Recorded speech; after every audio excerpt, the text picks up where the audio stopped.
Good afternoon. My name is Thomas Burke, and today I'll be analysing my autoethnographic experience I had while watching a J-League soccer game and how it compares to the Australian A-League and even just to other English football, which is the height of football. Autoethnography is the approach to research and writing that seeks to describe and systematically analyse one's personal experience in order to understand cultural experience. So I'll step you through my methodology and how that happened, my experience, and it was completely different to what I expected in a way. And I'll also indicate some key domains, which I had some assumptions and epiphanies. So before I'd ever watched a J-League game, I had some preconceived ideas. However, I tried to block them out in order to really keep an open mind. It's hard to really keep an open mind, but I tried to do that, and just so I didn't have any bad publicity or whatever, and have any preconceived ideas to ruin my experience. But one of the things I did think was it might be a poor quality, and I might not enjoy it. This was not the case though. So with my experience, I watched a game of the Urawa Red Claws. They are a team in the South Island, and they're versing the Vigulta Sendai. And they were also in the South Island, but they were a bit further up near the peak of the North Island, the South Island of Japan. So what I had, I decided to pick these two teams in particular because what I was doing, I saw the Urawa Reds were actually at the top of the table. So I thought, okay, well, if I want to get a really good idea of the quality and how it might vary from one person to another, one team to another, I thought I might as well pick one at the bottom and one at the top. So Vigulta was sitting middle to bottom, and I thought this was a good idea for me just to see the comparison. That's what I wanted to see, the comparison. Yeah, so that was the teams that played. The end of score, the favourites won. Urawa got up against them. It was a really fascinating time. The advertising around the side, there was some bit of bright colouring I noticed while going back and watching again, because I wanted to go. But first time I watched it, I just noticed the fans sitting there with a few advertisements in front on the boards and whatnot, like you'd see in Australia. It was very similar. I couldn't really say there was too much of a difference. The fans, very similar in a way, got really into it. Culturally, they all dressed up as one. They were really showing that they were true football fans and whatnot, and got behind their team.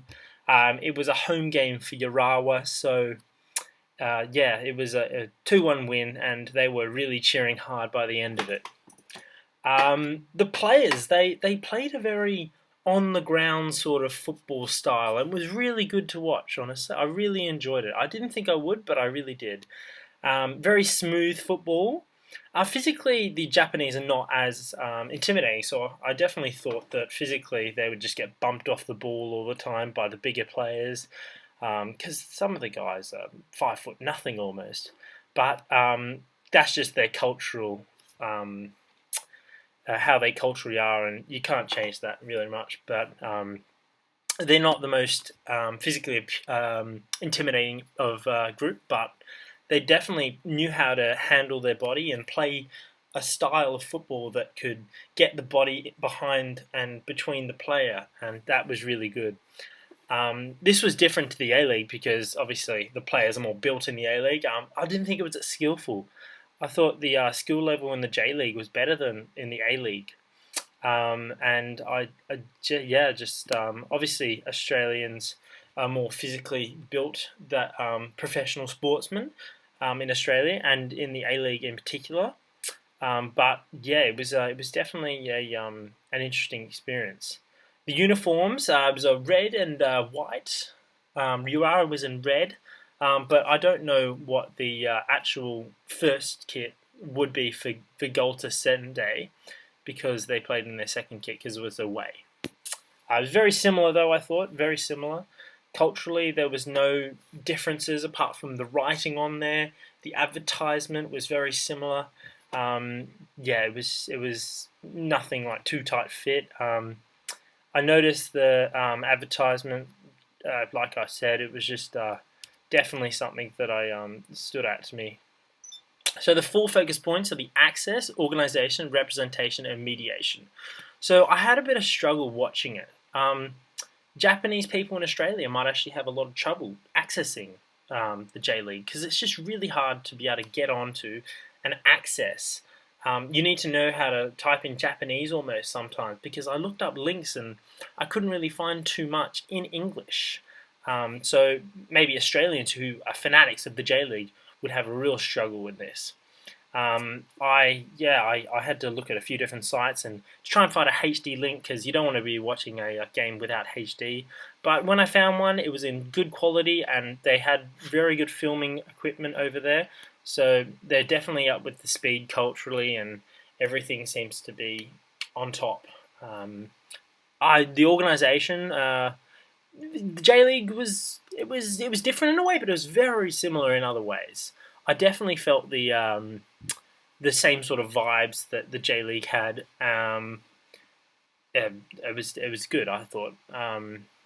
Representation, the banners on the side, I felt like a lot of Japanese writing on the field. I noticed a lot. The teams definitely got behind there. There was a bit of music playing, a lot of cheering, and they definitely got into it. I was really impressed with the way they chanted and whatnot. Mediation, when the reporters, it was a very sort of similar style to what you see in A-League or English soccer even.